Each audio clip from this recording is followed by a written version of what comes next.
Welcome to the Coin Bureau Weekly News Roundup. My name is Jessica. And my name is Guy. Here are the top stories in crypto this week.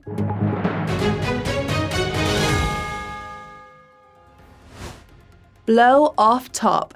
BTC hits a new all-time high of almost 74k before crashing, foreshadowing a long overdue correction. How low could BTC go? Sell the news. ETH takes a tumble after the Denkun upgrade as Sol experiences a massive pump. What does this mean for ETH? Top signal. Meme coin WIF hat raises 700k to be displayed on the Vegas sphere. Why the crypto market is nowhere close to a cycle top. Higher for longer. Higher than expected CPI and PYTH prints lead to expectations that the Federal Reserve will keep interest rates where they are this week. Everything you need to know. And a closer look at last week's top performing cryptos and where they could be headed next. All this and more in just a moment. Last week, BTC hit yet another all-time high, driven as always by the continued inflows into the spot Bitcoin ETFs. The caveat, though, is that there is some evidence to suggest that most of BTC's price action has been taking place during off-market hours, that is, when the ETFs are not trading. Now, while it's true that crypto whales continue to play a big role in the market, it's likely that the off-market activity is related to the spot Bitcoin ETFs. It's believed that large market makers are accumulating around the clock to ensure that there's enough BTC to back new ETF shares. Whatever the case, BTC's rally to almost 74k was met by another correction, something we've seen every time it hit a new all-time high. As always, the cause of this correction was the liquidations of leverage traders who lost hundreds of millions of dollars betting that BTC's price would keep going higher. The difference this time around is that BTC continued to decline. Although it's true that BTC had record amounts of leverage going into the dip, it's likely that the continued decline was due to weakness in the broader markets. This seems to have been due to the hot inflation prints, more on those later. Now, this all begs the question of how low BTC could go. The answer depends on the time frame. BTC's daily chart suggests that it may have hit a local low at the time of shooting. That's because BTC appears to be bouncing from the Bollinger Band moving average, a key zone of support. However, it's possible that this support level is just a pit stop for another big move lower. Zooming out to the weeklies suggests that BTC could fall as low as 45k before recovering. This is where the Bollinger Band moving average is, and there's lots of additional support on weekly candles. Now, in a worst-case scenario, BTC could retest the Bollinger Band moving average on the monthly, which is currently around 30k. Now, this is possible if BTC is in a bear market rally similar to what we saw in 2019. However, it's much more likely that BTC is closer to the summer 2020 phase of the previous cycle. To refresh your memory, this was when MicroStrategy famously first bought BTC. In retrospect, it was one of the main catalysts that started off the previous crypto bull market. It's possible that the approval of the spot Bitcoin ETFs is analogous to MicroStrategy buying BTC, in which case the bull run is just beginning. Now, it goes without saying, of course, that there were other factors that contributed to BTC's rise back then, namely all the fiscal stimulus we saw in response to the pandemic. Funnily enough, we find ourselves in a similar position today, with fiscal stimulus and high interest rates boosting the economy. I know that may sound counterintuitive, but I'll explain my reasoning later. Meanwhile, if you want to trade what could be an explosive BTC recovery, then check out the Coin Bureau deals page. It's got trading fee discounts of up to 60% and sign-up bonuses of up to $50,000 on the best crypto exchanges. These deals are only available for the viewers of this channel and they won't be around forever, so take advantage of them before they expire using the link in the description. Now, while BTC was hitting a new all-time high, ETH was taking a tumble. This suggests that Ethereum's Denkun upgrade was a sell the news event, at least for ETH. Consider that ETH had hit its highest price in over 2 years the day before Denkun. This is evidence of traders selling the news. Drilling down into the charts, we can see that ETH has fallen below the Bollinger Band moving average on the daily. This would be bearish if there wasn't an accompanying hammer candlestick pattern. For context, a hammer is a bullish reversal candlestick pattern, meaning ETH could pump soon. More about candlestick trading in the description. I digress. Now, in case you're wondering, the next zone of support that ETH could fall to is around 2.5k, which corresponds to the Bollinger Band moving average on the weekly, as well as previous weekly support. To put things into perspective, this would translate to a drop of more than 30%, a vicious correction. Meanwhile, switching to the ETH BTC chart reveals that ETH is at a critical level relative to BTC. If ETH falls much further relative to BTC, then this foreshadows ETH underperforming BTC in fiat terms. It could also foreshadow ETH underperforming other altcoins in fiat terms too. Sol is the elephant in the room in this regard. As you can see, Sol is looking incredibly bullish in BTC terms and could be breaking out of a massive bull flag on the weekly. This would translate to Sol gains of 25% or more, which could translate to a Sol price increase of 25%, assuming that BTC's price continues to trade around its current levels. Lo and behold, Sol's weekly chart reveals that a 25% rally from its current price would bring it back to its all-time high of around $250. It's worth pointing out that Sol has already hit an all-time high by market cap, which could foreshadow a correction or a continuation, depending on your perspective. In any case, this begs the question of why Sol's price action has been so strong relative to ETH. Perhaps we're mistaken, but it's possible that the answer is that many investors believe that an ecosystem of fragmented layer 2s, like Ethereum's, is inferior to a single monolithic chain like Solana. Of course, there are trade-offs to this setup, though. Ethereum and its layer 2s are reliable and secure. As of the Denkun upgrade, most of Ethereum's layer 2s are also just as fast and as cheap as Solana. By contrast, Solana has not been that reliable, with many failed transactions and even a recent outage. More about what's been going on with Solana in the description. Moving on. Now, regarding ETH's poor price action, this seems to be due to the growing consensus that Ethereum won't be getting a spot ETF of its own anytime soon. Again, you can refer to the interview our CEO Nick did with an analyst at K33 Research for more info there. The link to that will also be in the description. Now, besides possible preferences for monolithic chains, another big contributor to Sol's price action has been the ongoing meme coin hype. You may have noticed that most of the meme coins that have been rallying are on Solana. It seems that many Solana DEX tokens have been rallying as a result too. Now, the Solana meme coin that's been front and center recently is WIF, which hit a new all-time high after a campaign to put its logo on the Vega sphere raised $700,000. The crazy thing is that this was reportedly an unofficial campaign. It may not be displayed on the sphere at all. If it is, then it's likely that WIF will hit another all-time high. BitMEX co-founder Arthur Hayes reckons WIF could hit $10. We reckon it ultimately depends on whether WIF lists on US exchanges, namely Coinbase. After all, there won't be much buying if it's not possible to buy it in the first place.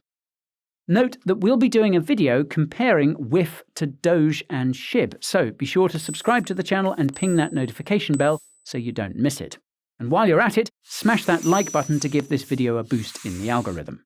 Now, in addition to WIF potentially hitting a new all-time high once its mascot is shown on the Vega sphere, many believe that this could be a top signal. For reference, a top signal is an event which suggests that the markets have hit peak FOMO, meaning they may not go higher in the short term.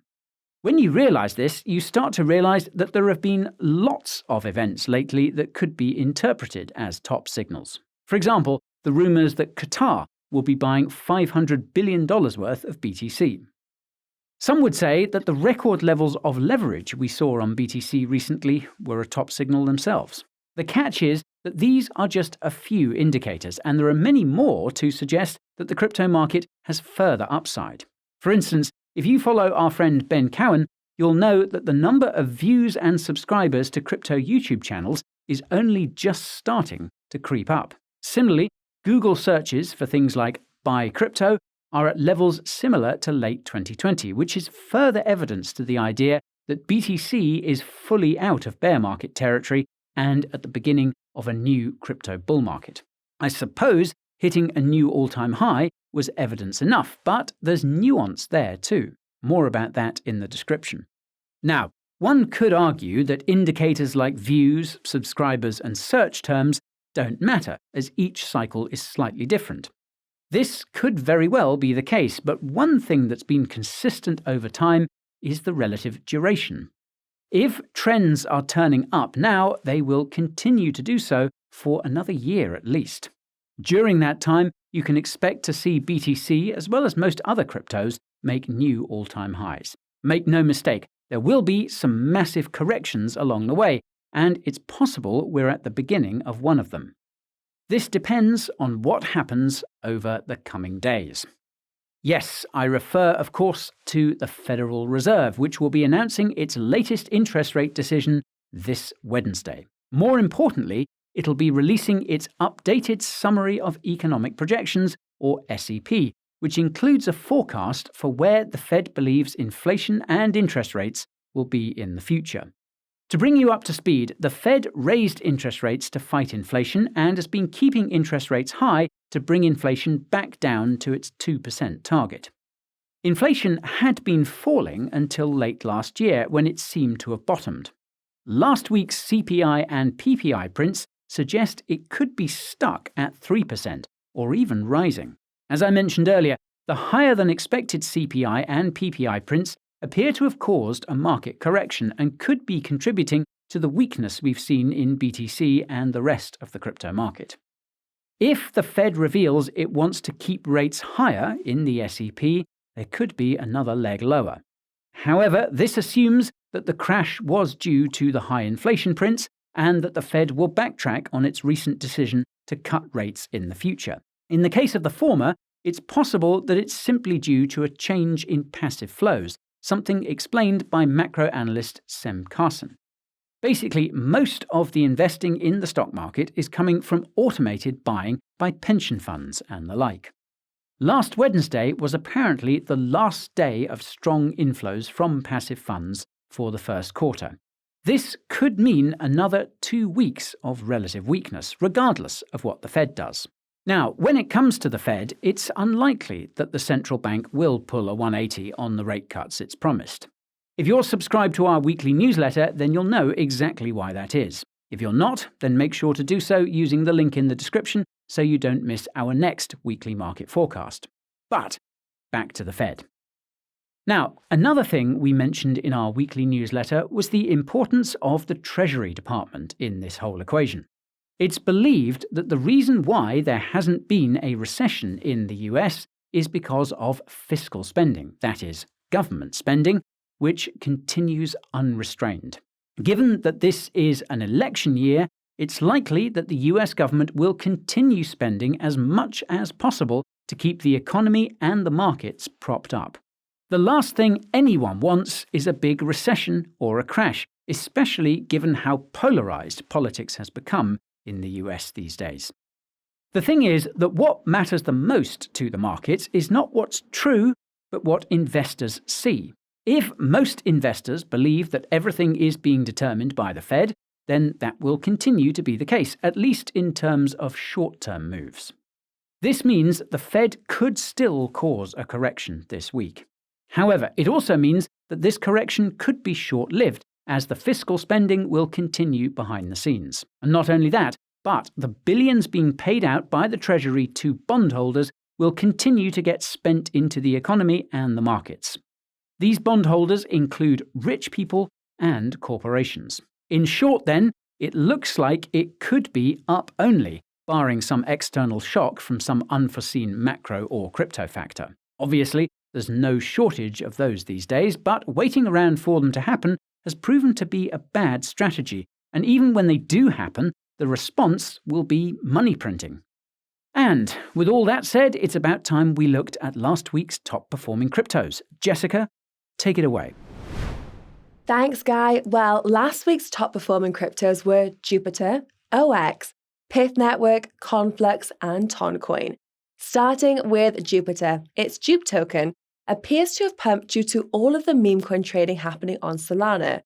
Jupiter also seems to have put out a teaser for what is either a meme coin or an NFT collection.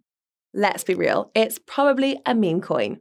As you can see, Jupe has been going parabolic since it launched. With not much price history, it's hard to say where it will go next, but it looks overbought across all timeframes.